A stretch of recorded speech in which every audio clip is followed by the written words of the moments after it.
good to be back on the air today, and I have some special guests today with me. I have Arnetta Matthews from Recovery Resources and Monica Wright from Truly Transformed LLC. And we're going to talk about addiction and mental health in the urban community.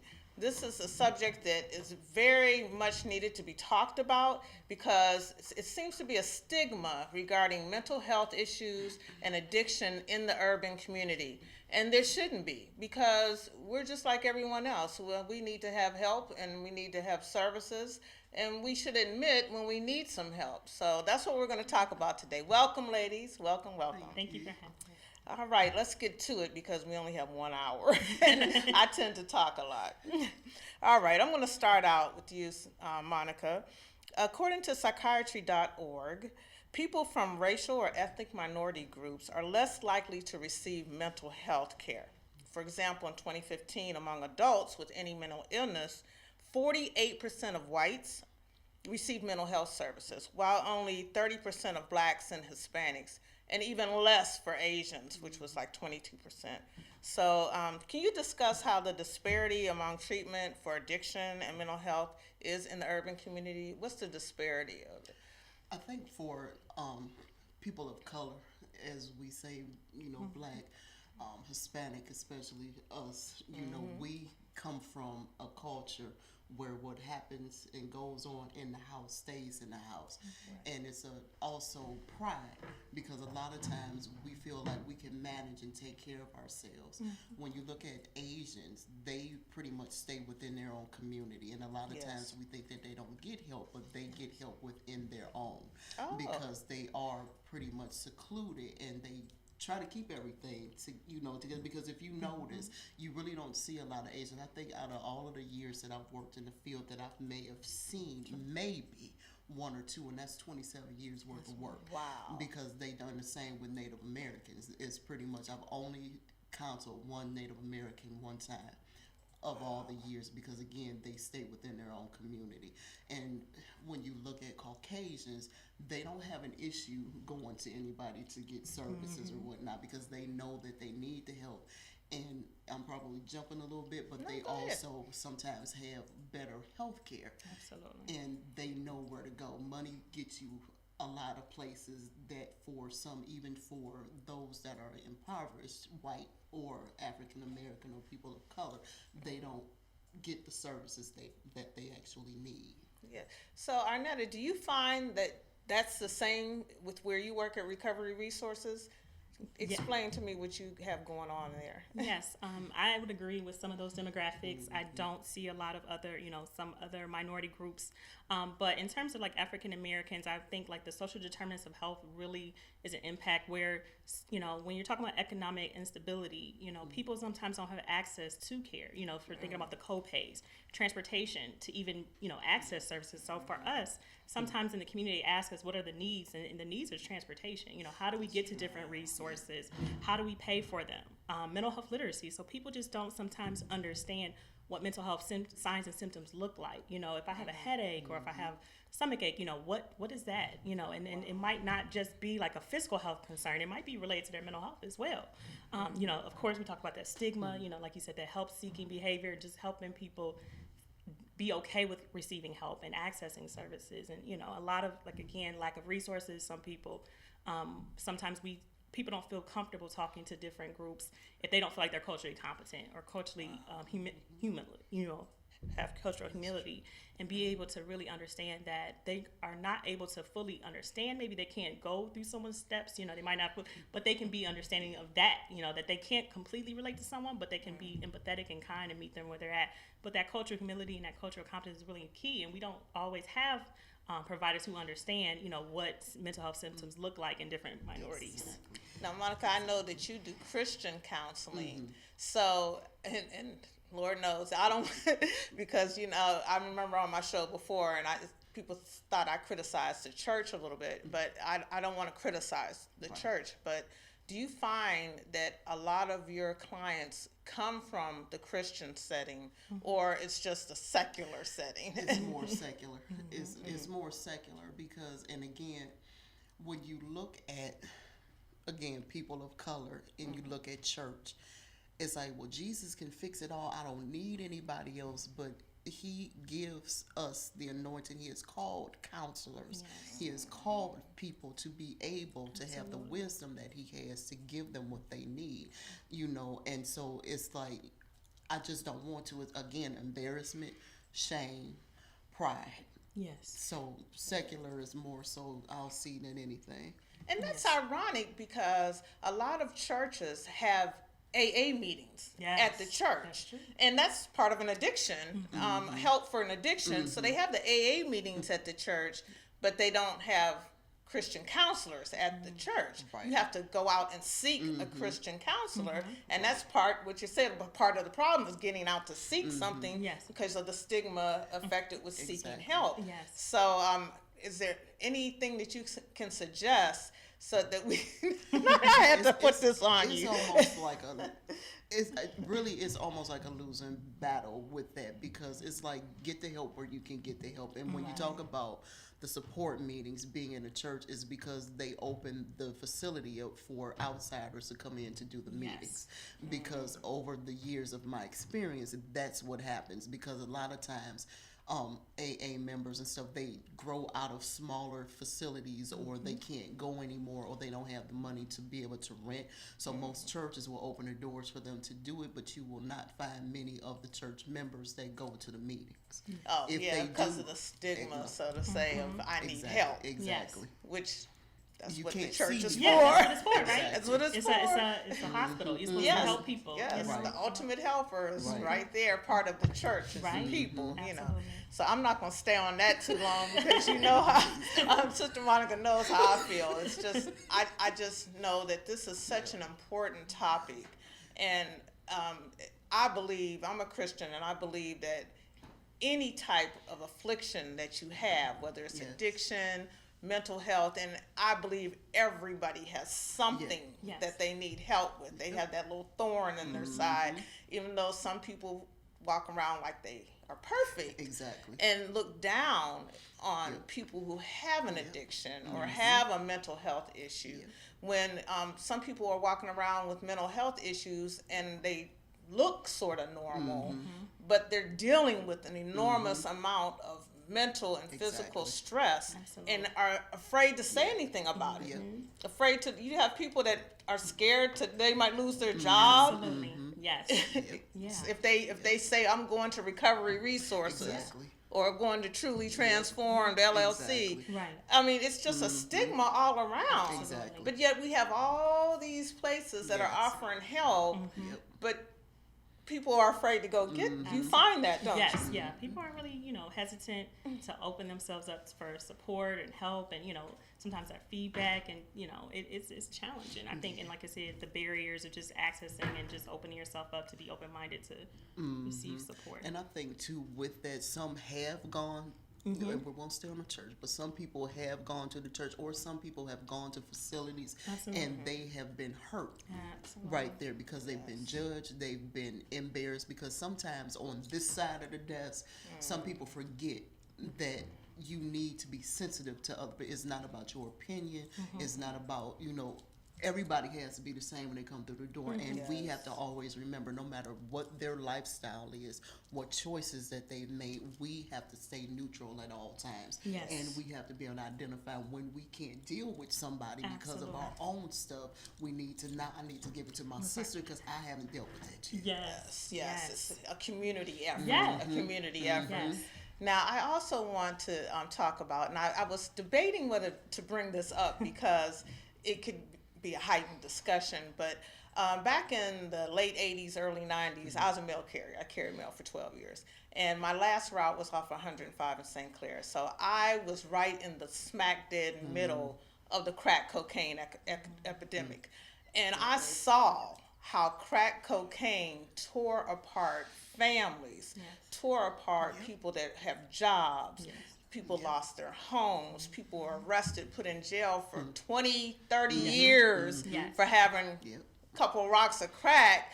And then I see now where the heroin epidemic has taken over. And I mean, you can get caught with a pack of heroin in your hand and get treatment, taken to the police station with your hand held and get treatment, and don't lose your job. It won't be reported, you know, that you're seeking help. Because a lot of times when you seek help in treatment and your job finds out, then okay, you've lost your job, or you're under the microscope, or people look down at you because you actually sought help. So I would like to hear from both of you.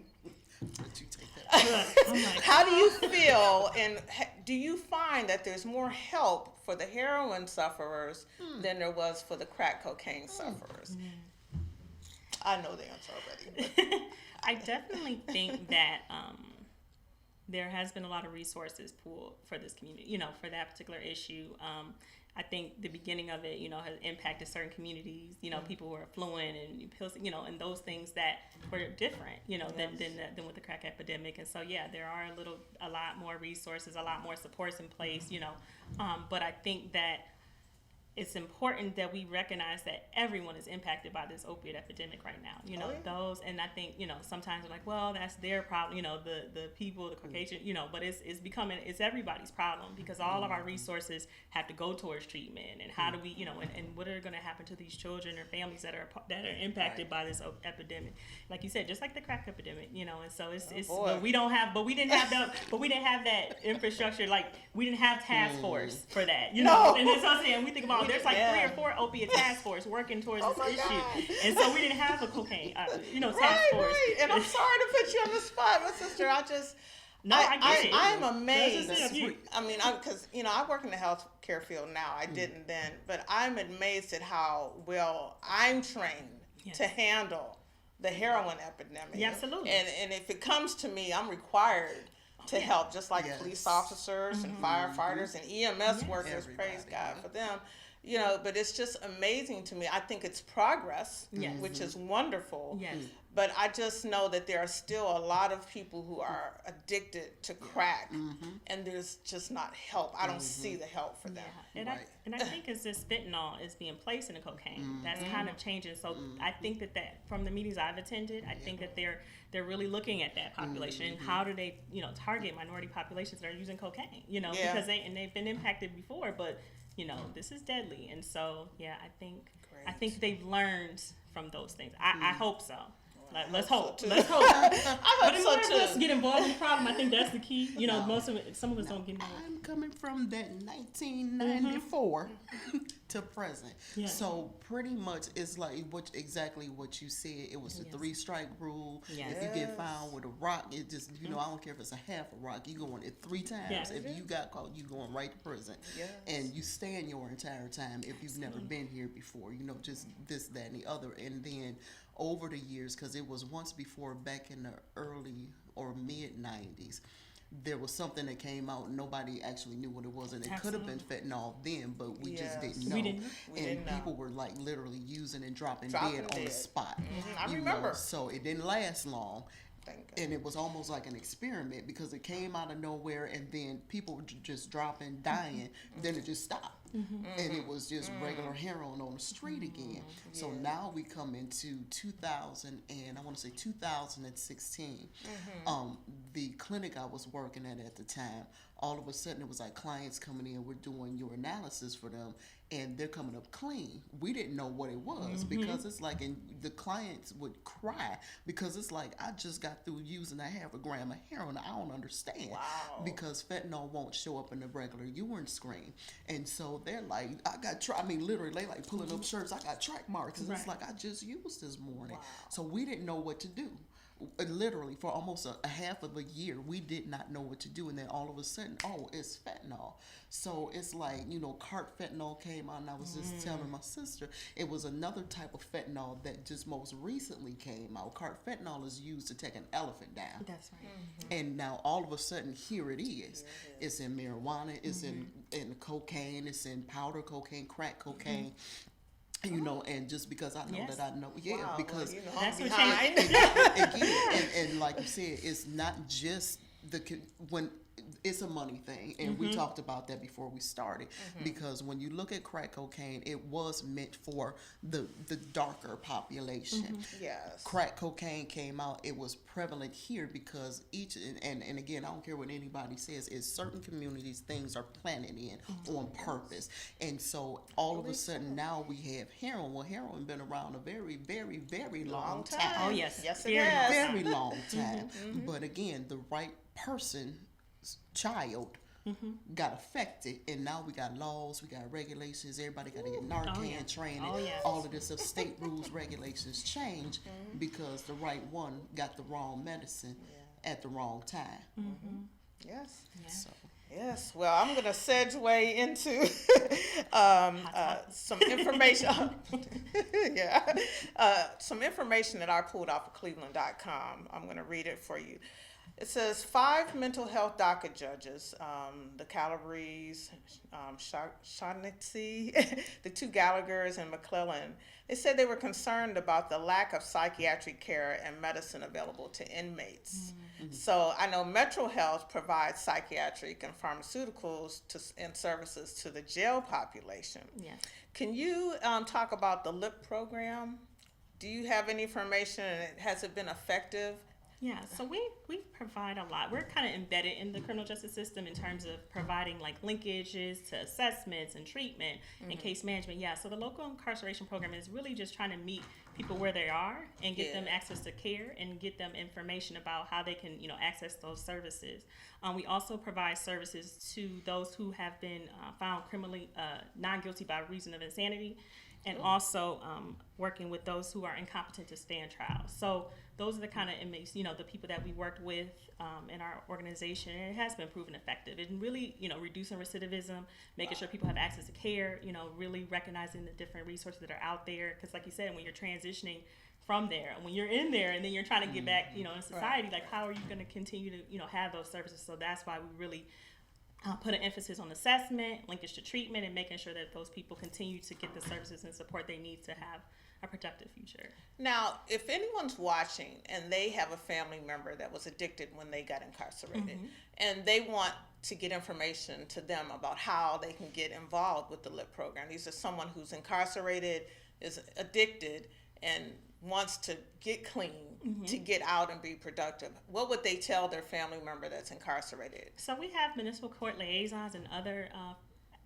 organizational members who work in those jails facilities. Also, you can contact our 216-431-4131, our main number, as well as you can go on recres.org to learn more about the services that we provide. So inmates, and this is how far I'm behind. Yeah. They can go on the internet? No, but they can call. But they can call. The family members. But yeah, the family members. I'm sorry, but also, but they themselves. I mean, there's people that work in the jails. That we have staff members who are working in the jails. As liaisons who help link people to services. So sometimes they fill out requests. So when they get a social worker, they can say, I'm interested in accessing these services, and so that can get linked up that way. Now, Sister Monica, when someone comes to you and they say, I just got out of prison and I need some counseling, because that's what you do, but I don't have a job and I don't have health insurance, what can they do to get services from you for counseling? I'll probably still counsel them because I'm more open, pretty much because I work full time, so I'm more open, so if they need beyond what I can give to them, though, if they need extra services, mental health, or if they need a higher level of care, meaning like I'm the lowest level, it would be considered as outpatient. So I don't do group sessions right now, so it would just be individual counseling. So I would refer them to maybe like recovery resources or somewhere in the community. And recovery resources, and I'm not just saying that because she's here, but it's always been my favorite place because they do mental health and they also do substance abuse counseling as well. So, but yeah, I'm open. Okay, so everybody, you hear, Monica Wright is a Truly Transformed LLC. She's open. So if you don't have health insurance, if you're looking for a way to get started, even, you can call her, and we're going to put the information up at the end, and she can direct you to somewhere helpful if she can't service you, but she can service you. And also, Arnetta Matthews talked about the LIP program that Metro works with the people who are incarcerated to get people healthy. To get people healthy. So if you're incarcerated, or if you have a loved one that's incarcerated that is looking to get clean, looking to change their life, to find the tools to stay clean, check out Recovery Resources. Check out Truly Transformed LLC, because there is help available out there. And even if you are incarcerated, your family members can call, and we're going to put the numbers up here, to get some assistance, because there's nothing like getting some help when you need it. There's no shame in getting help when you need it, especially when it comes to addiction and mental health. You need to have help. You can't do it by yourself. And you need to have help that's been proven successful. You know, just some people will just say they're helping you and they're doing it to get the insurance money or to get paid. And these two young ladies they work for organizations who are actually helping. They're concerned about the person that they are helping. Recovery Resources has several programs, and so does Truly's Transformed LLC. And I'm recommending these because no one is there for the downtrodden person who says, I need help, but I don't want to get it. I don't know how to get it. I don't want to make that first step. These women are telling you, take the first step. And then they'll help you get to the next step. But you have to take that first step, and don't be ashamed. Don't be ashamed, because it's worth it. It's worth it just to make some progress, even if you fall back a little bit. They're there to tell you how to get back on, aren't you? Because no one is perfect. And everybody has something. And we're going to go into some other things later on in the show. But I'm telling you, everybody has something that they need to work on. And at any moment, anything can take you down. You know, you could be a serial gossiper or a serial liar and end up in jail, just like someone who's addicted and has mental health issues, because lying is a problem that could mess you up. So, you know, never think too much of yourself. And people who have addictions and don't even know they have mental health issues, don't think too less of yourself. That's right. Because everybody has something to deal with. So we're going to take a little commercial break, and we're going to put on Sister Monica's promo for Truly Transformed LLC, and we'll be right back with more. All right. As Wendy Williams says, go grab a snack.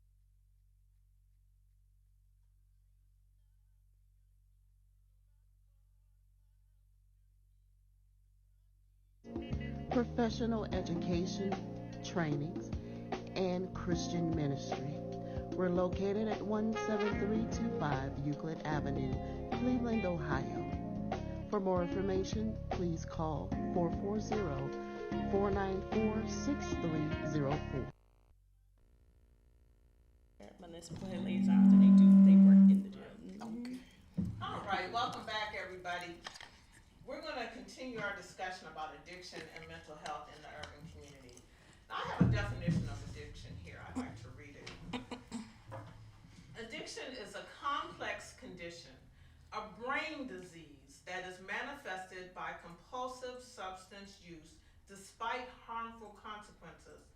People with addiction who have severe substance use disorders have an intense focus on using a certain substance, such as alcohol or drugs, to the point that it takes over their lives. Now, we also have people who suffer from depression, along with addiction. Depression can lead to addiction, and it can also lead to dual diagnosis. So would one of you like to explain to me the definition of depression, and then the definition when you're dually diagnosed, and then we can put it all together with the addiction and say how we can help someone with that. You start with the mental health piece. So depression, has several symptoms. Some of it is, apathy, change in behavior, change in mood. And so depression is, a particular disorder that has criteria that defines that. When you get into dual diagnosis, that means that someone might be having co-occurring disorders. So they might have depression and anxiety, or depression and substance use disorder. So they might have two disorders that have similar features, but one is a little different. Right. And then you can add in polysubstance on top of that because they may be addicted to alcohol, cocaine, heroin all at the same time and have mental health issues all at the same. Yes. What about So, painkillers? Yeah. So exactly. you can have like an opiate, you know. Opiate addiction. Yeah. Have you seen a lot of the opioid addictions from painkillers come across? When you look at heroin, well, when you look at opiate addiction, most of the clients that I've dealt with didn't start with heroin first. A lot of them had gone to the doctor. They had accidents of some sort, either car accidents or some type of physical accident where they ended up at the hospital. They got painkillers, and because the insurance wouldn't pay for it anymore, they got addicted to it. Because a lot of times what people don't understand is that we have opioid receptors in our brain, which signals off, you know, and tries to help to cover the pain. So opiates actually, when somebody stops using them, it causes more pain. Yes. So that's why they're so sensitive. And somebody, you know, we hit our toe or whatever, it hurts, but it's magnified for them because of the opiates or whatnot in their system. So yeah, it usually starts at the hospital for a lot of them. So if the opiate prescription runs out, a lot of people will pick up the alcohol. Yes. Pick up the alcohol, and if you have a receptor in your brain, Yes. and a lot of people, you know, Yes. and I found this also, that a lot of people think that people who are alcoholics, I mean serious alcoholics, they're just crazy. Because why would someone just drink themselves Exactly. into a stupid? Yes. Exactly. But there's actually, because this is a disease, Yes. Yes. there's actually a receptor, just like you were Yes. saying. Yes. With certain people, it's just like how some people will eat chocolate Yep. to the point of, okay, that's enough Yes. chocolate. Yes. For me, I'm Exactly. thinking, okay, who can eat that much chocolate? But if you have a receptor Yes. that is activated, Yep. and if you've been taking opiates and then you don't have any more and you start with the alcohol, and then you have that receptor, it throws Right. you completely off, Yeah. and then you end up totally dependent on it, Yeah. and your whole life begins to fall apart. Exactly. That's what the addiction. Exactly. That's the- And we have to remember, in the center of our brain is the euphoric system. So as we use anything that makes us feel good, from exercise and the adrenaline, all of that goes there, so it makes us feel good. Because again, it's really a brain disorder, because that's why it's called mood and mind altering chemicals, because it will start to change the format of why we think, you know, how we think, what we feel. Crack cocaine, for example, that's the only drug that takes away the maternal instinct. None other. That's why it's so easy for a mother to leave their baby in a snowstorm and to could care less while they're chasing the rock. Yes.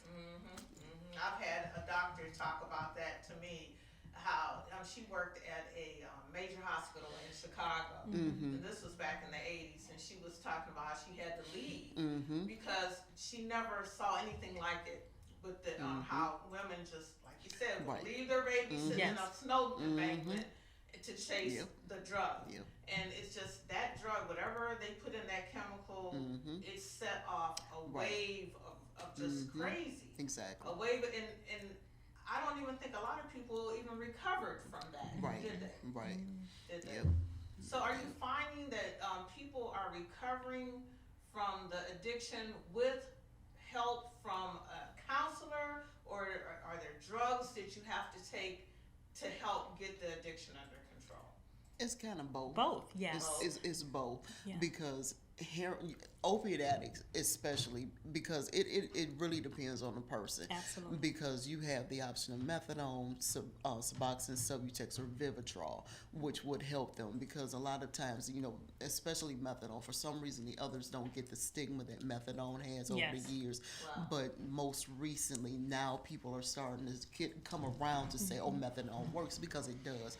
And again, you got to remember, opiate receptors, they talk and they doing the neurons, all of that stuff, the dopamine is all functioning together. So you have to have another opiate for some to be able Yes. to come off, because the withdrawal, So and I call it the backward drug. Yes. Because opiates affect the physical body first, and then the psychological, where the other drugs, the psychological, and then the effects of it affects the body. So with that, again, the withdrawals could literally kill somebody depending on their health. That's why Like people. the detox, why people have such a hard time. Absolutely. And Yes. detox. Because they're so ill, you know, they're, Wow. and so, you know, can imagine like how hard that is. And like you said, we talk about stigma. I mean, you know, these people, they're not trying to keep using. They're trying to use to live for some of them, you know, and it's Right. just really trying to find alternative ways, and that's why treatment is important, you know. So we have a little bit of education right now. If you've been listening to what these ladies are talking about, how addiction works and how the brain works, how the body works. So now we have some education on what's really going on with someone who's addicted. So we can have a little bit more understanding and a little bit more grace, because God forbid you take something. I think it was Lynn Bias that got drafted for the Boston Celtics, and clean cut all through college, got drafted with Boston Celtics, was out with the boys, had one episode with cocaine, the powder cocaine, and died. Right. Yes. Yep. He died. Never made it through. Had never, wasn't a drinker or anything. So you don't know what you That's right. you could take that could affect you, Absolutely. affect your brain, That's as you're right. saying, or affect your body, Absolutely. and you might not never recover from it. No.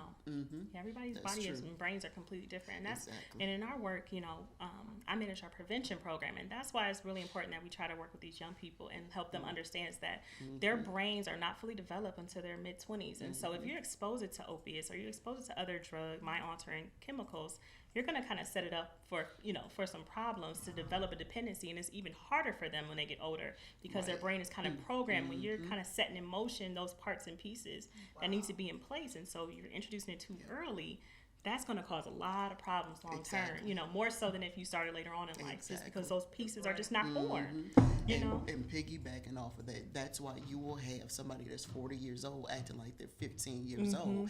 And when you go back and you start to assess them and you Yes. find out when they started using, when they start young, they're stuck. They're literally stuck in that age set because it shuts down a portion of the brain where the brain can't continue to develop because it's been affected by the drug. So that's true. This is amazing. I mean, the education is just real when you find that so many. God, please forgive me, doctors. So many doctors do not get this kind of education. You have to actually specialize absolutely, Yes. yeah, in addiction or mental health to get this kind of information. Yes. So if you're working in the ER and someone presents with these symptoms, just as you said, they're 40 years old and they're addicted, you have no idea that Right. they started when they were 14. yes, And that part of their brain Right. never matured, so you don't even know how to diagnose or treat them. Yes. Exactly. Throw them in a category. Yes. Exactly. And that's where a lot of people are right now with addictions, and God forbid, bipolar or mental health. They're just over here in a category. Exactly. Not getting Exactly. any specific help. Yes. Unless you got serious ducats in the bank Yes. and can go somewhere special. Exactly. Where they actually do what you're Exactly. doing right Yes. now and breaking it down. yes, That is amazing. I'm sorry. I'm just like, wow. Exactly. Because this little bit of information can help me as a regular person just look at someone that's going through something and maybe ask questions. Yeah. absolutely. And when it transition into a disease model as opposed to just like a character flaw, that's when things really change. When people really understand it's an illness, this is not just somebody who's a bad person, they don't have willpower, things like that. This is a true illness, and so we need to treat it as such, Yes. And just like I know with people that have bipolar disease, how do you feel about the compliance issue or the non-compliance issue? Is it a mostly a money thing, or I just don't feel like it thing, or I'm getting better and don't need my medication thing? What do you find mostly with because I know bipolar is something that everybody's getting diagnosed with now. So, I mean, you guys, Yeah, it's so true. tell me what It's your true. thoughts are about that, because both of you. yeah, Tell me what your thoughts are. I think a lot of times it's easier to say bipolar because Oh, we yes. don't want to get deep into it, and then you got a diagnosis, we get paid, we give you medicine, you go away, So and that's really, really when you look at the dynamic, because from the inside we see all of it. From the outside, it's like, oh yeah, well she acting crazy, this, that, and the other. It could be when you talked about the mental health piece, going back and you mentioned about depression and then how addiction can lead to that. Well, sometimes, or backwards, you said that depression can lead to that, but also somebody using can end up with mental health issues who never experienced mental health issues. That brain Because is brain. exactly, Yes. so a lot of it is money because centers need to be finance, and again, I'm taking it to the highest level. We talked about it before, Yes. to start from the government level, Yes. because if they wanted to stop the drugs from coming over here, they could. When we talked about the openness of, when it became just African American and more here, because now we talking Caucasian. Well, when they found out that they can make money from everybody, it's like, you know what, let's just go ahead on and just throw this thing out there, because not only can we lock up the young black men, because it used to be where they was locking up all the black young men because of that, because they were dealers, this, that, and the other. Well, it's like, okay, well, now all of a sudden it's got this whole population of young white guys going to jail. So now it's like, okay, now you got this large population of women going to jail. Oh, we making good money. Treatment centers will cut you a little bit. We add a little bit here. We give you Medicaid. Hopefully you'll do something so now we can get all of y'all caught up and stuff. So when they started with the Medicaid, everybody was getting Medicaid. They still get Medicaid. Now all of a sudden they changed it to managed care. Because now we need to limit, because there's too many of certains of y'all getting help. And I'm saying it like that ghetto because they thought is the same way, because it's like we making money, they pimping and they doing what they need to. Bottom line, it is what it is. Why would you change the help? We want to help you, so we make it look good. We're gonna offer you this Medicaid, but at the same time, we're gonna start telling you that here's where it get real.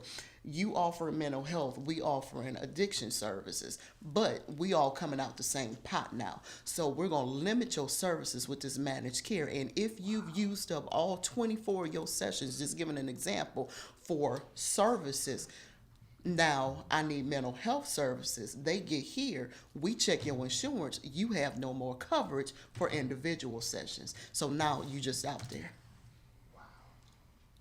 Do you agree? Well, okay, I'm sorry. No. I know. It's heavy stuff, but and it is. It's very complicated. I think there's a lot of. That's why prevention, and that's my heart, because that's why I manage our prevention program. That's why prevention is really important, because as you get into treatment, it's expensive. Yes. It's all these barriers. But prevention and education is something that, luckily from our funding from the Adams, where we can do a lot of services for free. We don't charge some of the schools that we go to, the people who don't have the resources and, to pay for the education that we can provide and the services that we provide. But, that's really important, because if we can educate people and give people knowledge and they can make informed decisions, they can kind of put themselves in better situations. And not maybe get caught up in some of these systems, but it's hard. It's very Sort of difficult. like the DARE program. When I was, my children who are adults now, when they were in junior high, and I'll never forget, my daughter came home and she said, "I'm the DARE police." And I said, "What is that? What are you talking about?" And they were educating them young. And it's weird because when I was in nursing school, I had to go give a report at a school. I won't say where it is. But it was on the dangers of heroin. Yeah. And this was back in 2012, 2013. And I'm thinking, okay, I went to the high school, and it was far out. And they said, no, you're supposed to be at the junior high. And I'm thinking, no, I'm getting, I made my little 3 board and my little tri board. I was all excited because I did a lot of research. They said, no, you have to go to the junior high, because that's where we're having the problem. And that was back then. And now I find out from my second oldest grandson, he's in high school, and they have this, they vape. They're vapors, like serious. So now you find out that a lot of youth are dying from vaping, and if what you're saying is true about the development of the brain, what's happening with that? Exactly.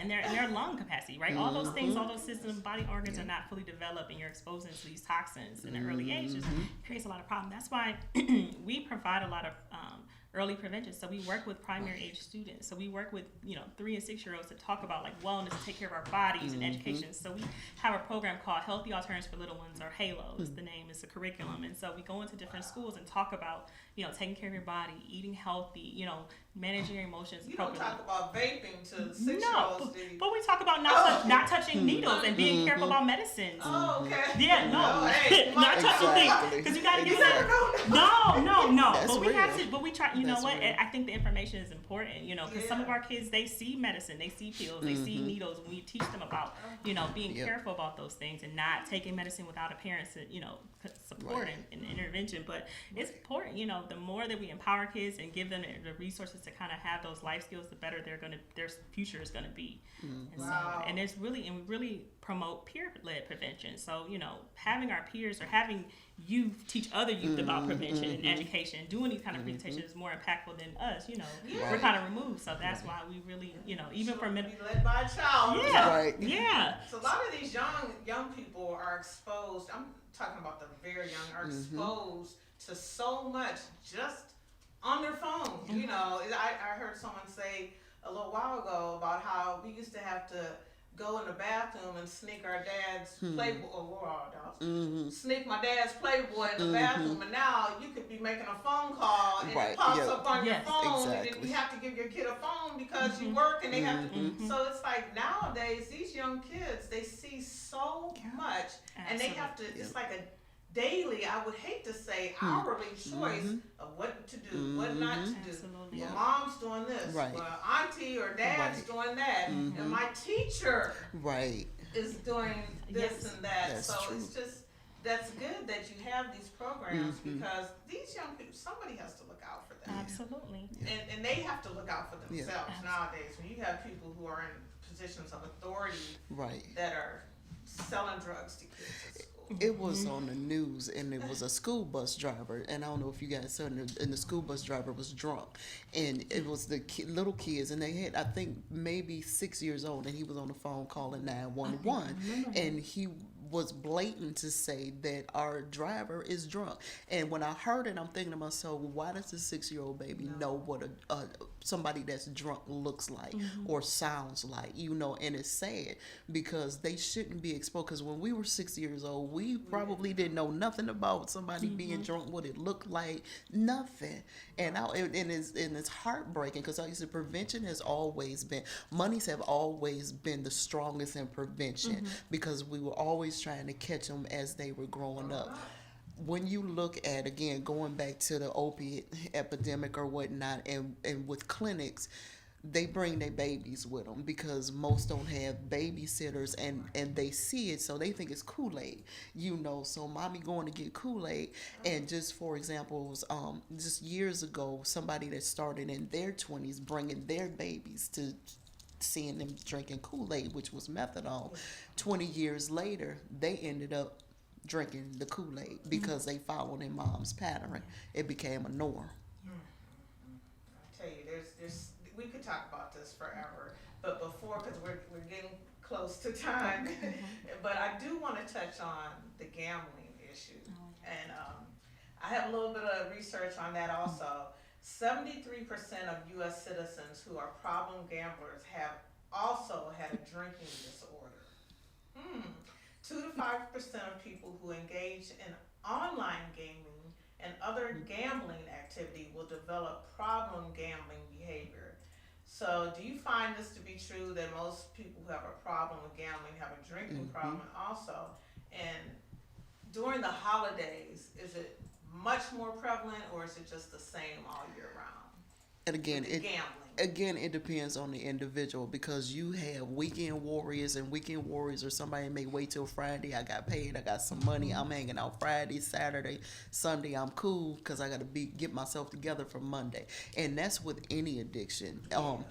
You go to the casinos, they walking around with their trays. You need a drink, you need a drink. So it's it's hand in hand, And then some of them are drinking because it's like, I know I'm about to blow this $1,000 real quick. Hopefully I'm a win. I'm a win because their whole concept that may be a tad bit different from somebody using drugs is that they're always hoping for a win, not necessarily the money, but the win. So they're addicted to the win. Yeah, and it's the parts of the brain. So we have, gambling treatment and prevention programs Terrikay organization, Okay. to support, to really support those who, are at risk, because we find all those things co-occur, right? Yes. So, people are kind of that part of the brain that gets stimulated when we have a drink, gets stimulated when we see the lights and move the flash, you get that wind, right? Like, yes. So those are things, all the sounds. So there's science behind it, the brain and stuff. Well, you know that gambling casinos, Yes. they make Yes. billions Oh my of God. dollars, It's huge. and they're all. I'm telling you, and I went to Las Vegas back in 1989, I believe it was. So that's back to the old school. I can't imagine what it's like now, because you can go to one and it's the exact same thing all the way down the road, but it's just a different pictures on the Exactly. wall. But they're all doing the same thing. But people flock and sign over their houses just like they sign into the crack guy on the corner. Exactly. High rates of suicide amongst that population too, because of those things. I mean, and it's just really important that we get the information out there about, to really address gambling. And I know that some people are reluctant, like to talk about that, because it is kind of socially acceptable, and especially in, minority communities, Asian communities, things like that. Numbers. That's what people do, and socialize. And so, it's hard to reach certain population, older adults. That's how they socialize, And so I think, like you said, speaking to what you said about the holiday season, I mean, that's when people struggle the most with, like, mental health and overall, because some of the family stressors and the financial stress, just trying to, maybe if I hit a number, then I can pay for these gifts, or, or buy these things. And so it's just, it's a hard time for everyone. I think, you have high rates of suicide, depression, all kind of mental health issues. And so that's something that we got to, and that's why it's really important to think about how we can support people.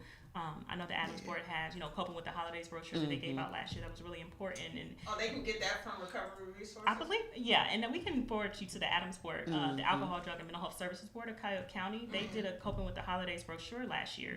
They posted out, to kind of give people resources and information about that. And I can definitely, can definitely reach out to us, and we can get you that resource. Yeah, and I can put that on the Facebook page for Tara Catherine or Phenomenal Women by Herself. That's the Facebook page.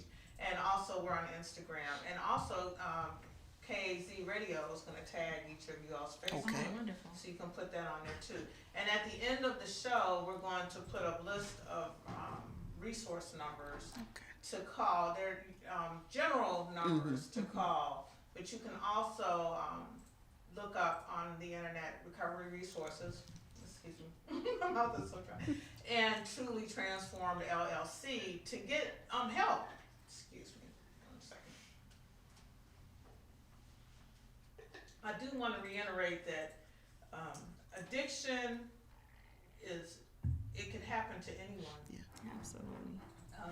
Mental illness can happen to anyone.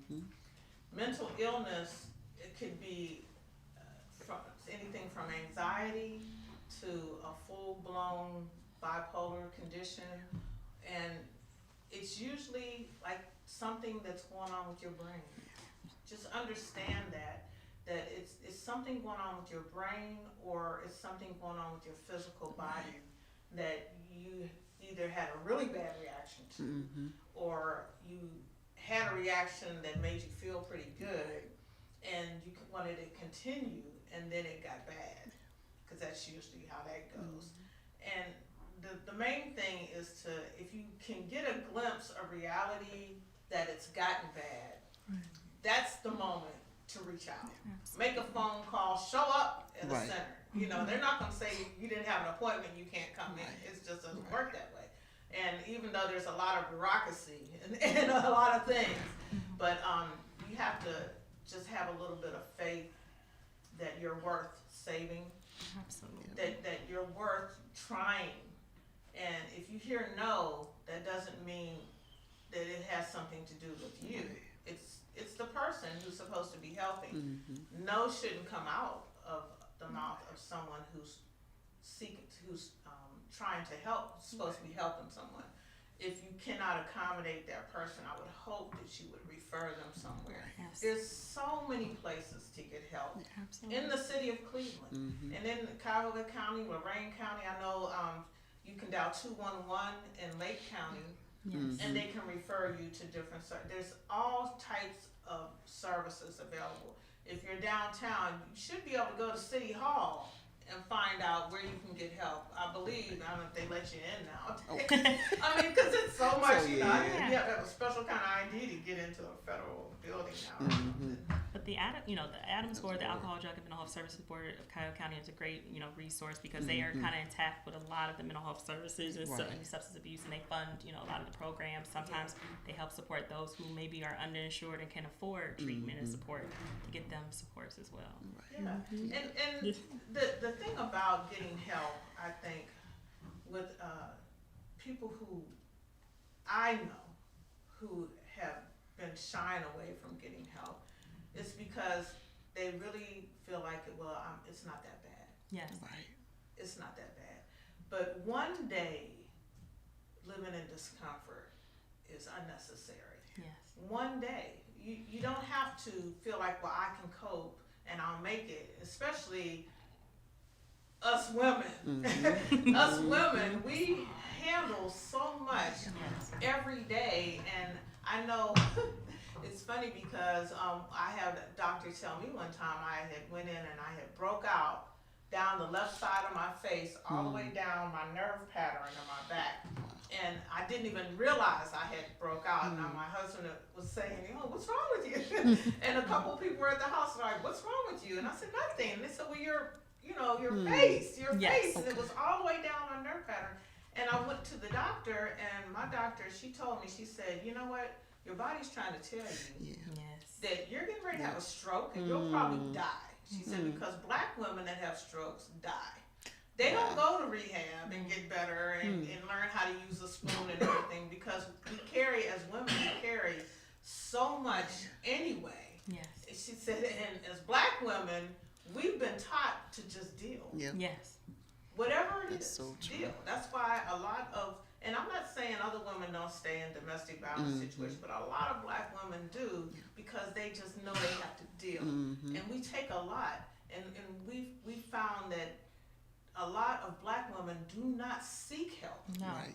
Have That's you true. found that too? Absolutely, yeah. I mean, the stigma, the balancing the different roles and the pressures of, being a wife, a mother, a daughter, a sister, a friend. It just, and being able to find time for yourself. Self-care is just really hard for people to prioritize, and until we encourage that, that's going to be the problem, that we have to encourage. Or they start and stop. Yeah, it's not consistent. Yeah, I do and get my nails done and I'm good, but no, it's an ongoing process, and it's not just like superficial things. And learning that word no. That's it. Right. Lord have mercy. That's hard. It's Oh my hard gosh. to say no. I had to deal with it today. Yeah. I just couldn't say no. Yes. I felt so bad, but logically I knew I had to say no. Absolutely. And then I actually had to deal with the fact that I felt really, really bad about it, because I want to fix everything for everybody I care about. And that's just something that, luckily, I have a lot of encouraging women on Facebook that are saying, say no. So it keeps your little mental woman together sometimes. Yes. To just say no. Right. And then, go take a nice cold shower and get over it or whatever, but it's hard. So I'm going to thank you, ladies, Thank for you your so much. your transparency and your conversation. We've been educated today. I know we have. Facebook people, KAZ people, we have been educated today. And I hope and pray to God that if you've been watching, you have a better understanding of what goes on in the mind and the body of a person who's suffering from an addiction or who's suffering with a mental health issue. It's not something they want. No one goes out and says, I want to be addicted today. And I'm pretty sure no one wants to deal with a mental health issue that they don't even understand how to get it fixed. If they're just walking around, some people are walking around looking completely normal, and they go home and they sit in a corner and don't move until it's time to come back out because they had to deal with it in front of people. So I think that with our education that we received today from Arnetta Matthews with Recovery Resources and with Monica Wright from Truly Transformed LLC, we can think about this a little bit, have a little bit of grace for someone who's suffering. And if you belong to a church, try to talk to your pastor about seeking other avenues besides just AA for people that need help. because a lot of people go to church and sit on the pew and are disturbed. They love the Lord and they're disturbed about something and don't know how to ask for help. So maybe we need to approach this subject in the church a little bit. But I just know that the Bible tells us that we can come to God when we are burdened and we are carrying heaviness around. But if you look at God and say, why am I like this? And you feel like something's wrong with you, you're reluctant to ask for help. And that's just not true. That's not true. Everybody deserves to get help. And everyone should feel like they should be able to ask for help. So just take a chance on yourself. That's what I'm putting out there today. Take a chance on yourself. And if you need some help, ask for it. And if you don't get the help you need where you're asking, ask somewhere else, because there are a lot of avenues out here for help. But just don't give up. Don't give up, and don't let the holidays take you down a rabbit hole because someone else looks like they're jolly, jolly, jolly, and you're having a hard time, because 9 times out of 10, that jolly, jolly, jolly person got some stuff that they're just not letting you know about, because no one's perfect. I haven't met one yet, and I'm kind of older. I'm not old, I'm just a little older. So I just want to thank everybody for watching. I hope that you enjoyed the information we had on the show today. Next Thursday at 7:30, we're going to have Friar Joseph McNulty from St. Augustine Church. And we're going to have Gail Wilson, who's a dietitian from the Children's Hunger Alliance. And we're going to talk about hunger in the community, because there's a lot of people that are just hungry. You would think with all the food we have in America that no one would be hungry. But you're going to find out a whole lot next week about hunger in America. So please join us next week at 7:30. And I would like to thank Terry Milliner for the music, the intro music. If anybody needs any kind of music, he has the music. You can check out our website, and we'll put his name and his information up there. And I'd like to thank, goodness gracious, KAZ Radio, see, I'm tired, for having me on. Again, I'm going to enjoy being back on the air again, and I'd like to thank my husband for coming down and supporting me today. And thank you for watching, and come on back next week. Thanks a lot.